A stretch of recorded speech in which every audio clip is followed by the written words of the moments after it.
প্রিয় ছোট ছোট খামারি ভাই বোনেরা আসসালামু আলাইকুম। আশা করি সকলেই ভালো আছেন। আমি আবার একটা ভিডিও নিয়ে আসলাম আমার ইনকিউবেটারের।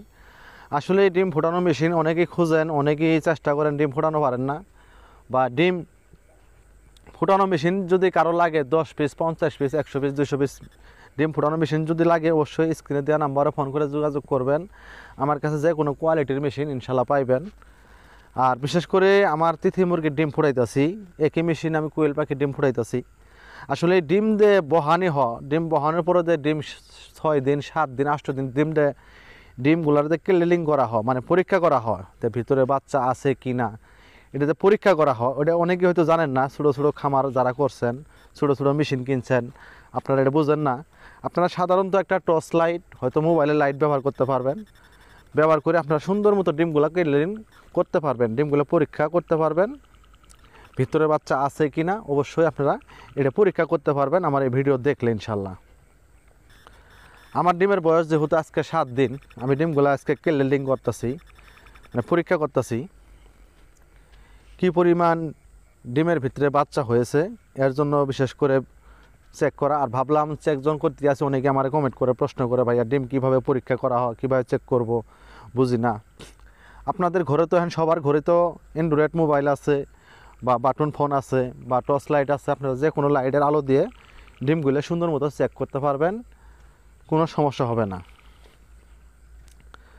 আসলে আমি একজন ছোটো খামারি, আমি আমার কাছে তিথি মুরগির ডিমগুলো আমি পরীক্ষা করতেছি। আপনারা একটু ফলো করবেন। তিথি মুরগির ডিম আসলে ঘরের ভিতরে লাইটের কারণে আমি ঠিকমতো দেখাইতে পারতেছি না। আসলে ভিতরে যে বাচ্চা আছে কিনা আপনারা হয়তো দেখতে পারতেছেন না, কিন্তু আমি দেখতেছি কী পরিমাণ বাচ্চা আছে। আপনারা দেখবেন এইভাবে মোবাইলে লাইট দিয়ে আপনারা টেস্ট করতে পারবেন, পরীক্ষা করতে পারবেন। এই যে ডিমটা রাখলাম, এই ডিমটার ভিতরে বাচ্চা হয়নি, বাচ্চা হওয়ার কোনো সম্ভাবনা নাই।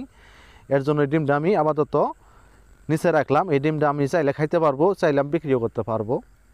এই ডিমটাও তো বাচ্চা হয় নাই। মানে তিথি মুরগির ডিম আপনারা যদি 100 পিস ডিম বহান, হয়তো শতকরা 80% 75%, কপাল যদি ভালো হয় 90% আপনারা বাচ্চা পেতে পারেন। কারণ তিথি মুরগি বেশিরভাগই মুরগ পায় না, মুরগ না পাওয়ার কারণে বেশিরভাগ ডিম মানে বাউ ডিম হয় আর কি, ভিতরে কুসুম হয় না, আর এর জন্য বাচ্চা সৃষ্টি হয় না ভিতরে। আমি বেশি একটা ডিম দেয় নাই, আমি অল্প ডিম দিছি। দেখতে পাচ্ছেন আমি কি সুন্দর চেক করতেছি। এরকম ভাই আপনারা ভালো মোবাইলে চেক করবেন এটা বাচ্চা আছে, কই পিস বাচ্চা আছে বা কই পিস নাই আমি আপনাদের দেখাবো। এটা তো আছে। আপনারা সুন্দর মতো অত ডিম লড়াচড়া করবেন না, ঘুরাইবেন না, আপনারা সুন্দর মতো লাইটের আলো দিয়ে। এটা তো আছে বাচ্চা, যেটা আর কি নাই সেটাই আমি আলাদা করতেছি, ওটা আমি খাবো, মন চাইলে বিক্রি করতে পারবো। এটা তো আছে বাচ্চা। আপনারা সুন্দর মতো অ্যান্ড্রয়েড ফোন হলে বা টর্চ লাইট হলে সুন্দর মতো ডিমগুলা ক্লিনিং করতে পারবেন। অনেকেই এটা বুঝেন না, আমার অনেকে কমেন্ট করেন, ফোন দেন, ভাইয়া ডিমগুলা কীভাবে পরীক্ষা করব। যেমন কিছুদিন আগেও আমি একজনের ডিম 40 পিস ডিম বসাইছিল, আমি যাই চেক করে আসছি। উনি চাইলে কিন্তু আমার মতো এভাবে চেক করে দেখতে পারে। এই যে এটা তো বাচ্চা আছে। আমি এতগুলো ডিম টেস্ট করলাম, চেক করলাম, করার পরে 2টা ডিম আমার বাউ হয়েছে, 2টা ডিমের মধ্যে বাচ্চা হয় নাই। এই যে এটা তো বাচ্চা হয়েছে ইনশাল্লাহ। দেখি কয় পিস বাচ্চা আছে আর বা কয় পিস ডিমে বাচ্চা নাই, এগুলো আমি আলাদা করতেছি। এটা তো আছে।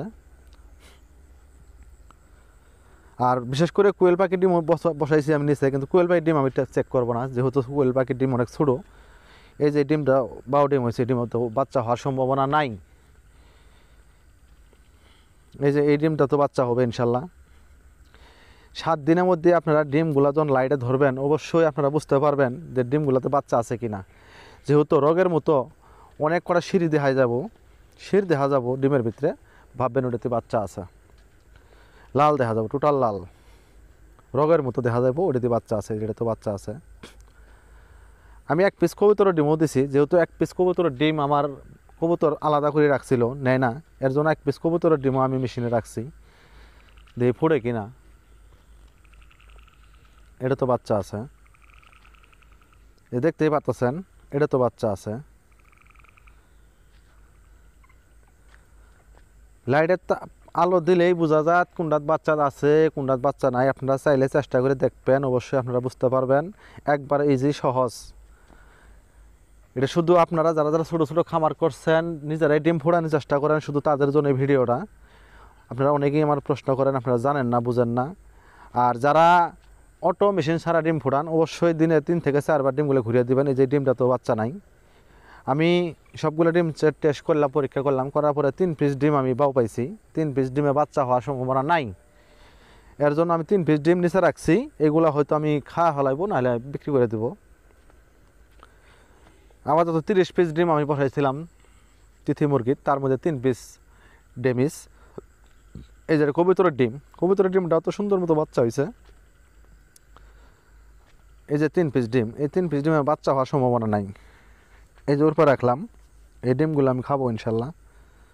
এই দেখেন একবারে ভেতরে সাদা, মানে কিচ্ছু নাই ভেতরে। আপনারা 7 দিন পরে টেস্ট করবেন, ভেতরে একবারে যেটা সাদা, মানে কিছুই হওয়ার সম্ভাবনা নাই। আপনারা ওই ডিমগুলো আলাদা করবেন।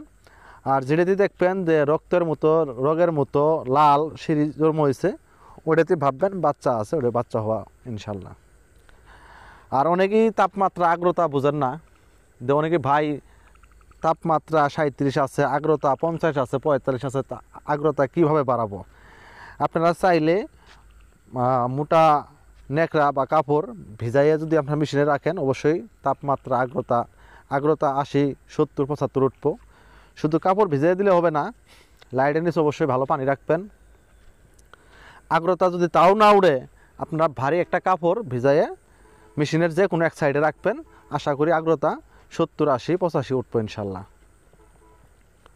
আর অবশ্যই গরমকাল যেহেতু আইতাছে, এনকা যারা ইনকিউবেটরে ডিম বসাইবেন বা নিজে বানায় বসাইবেন, অবশ্যই আপনারা